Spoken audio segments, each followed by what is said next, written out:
How are you all?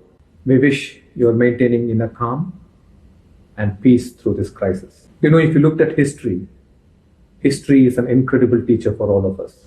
If only we can learn from the repeated patterns it reveals to us. If we simply looked at 100 years of human history, we will realize that economic crisis in the world is always artificial and is induced because of the exploitative tendency of human beings, which is us. From greed is born exploitation.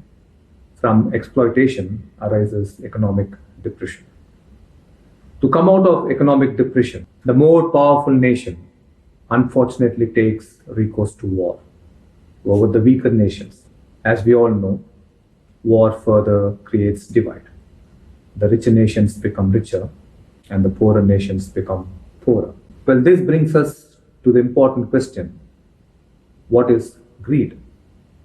Greed is not about wanting to generate huge wealth. And as is popularly believed, the opposite of greed is not contentment. Choosing a frugal life, a simple life, or choosing early retirement are all just lifestyle choices.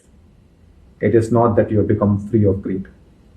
Greed is about generating wealth without a larger purpose to nourish the whole. Then wealth becomes a tool only for self-centric pursuit.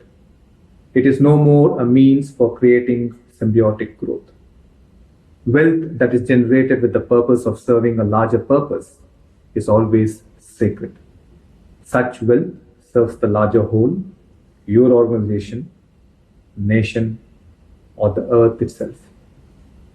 If as a race we have learned anything better from history, we should resist the temptation of going for wars to build up falling economies because of the corona global crisis. We should go forward towards creating technologies that are earth friendly. We should go forward towards creating economies that are not cancerous, but economies that are sustainable. It is time for governments of the world to rethink their economic structures. Unfortunately, global economy has become too complex, and people's lifestyles too have become complex and not easy to maintain.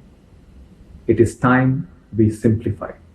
Only in simplification can we find solutions to our existing problems. It is time for a massive change. This massive change is only possible when you can live from a connected state, from a connected consciousness.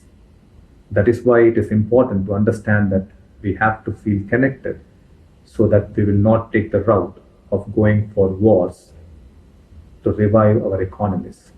If we do not feel connected, then that is the route most probably we will all take. Every individual should go for meaningful growth and not cancerous, greed-driven growth. When your pursuit of wealth is born from greed, it will be cancerous. Like cancer, you may grow your wealth very rapidly, but since it is born of self-obsession and comparison, it will destroy you and your life like cancer. Let us all remember this law of the universe. Only that which contributes to the well-being of the whole thrives. That which is self-serving and hurts the well-being of the rest will perish.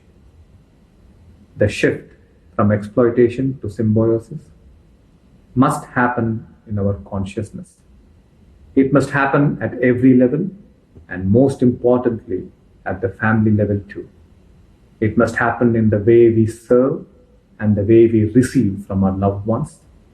Symbiosis is to joyfully support another's growth while you gratefully receive another's support for your own growth.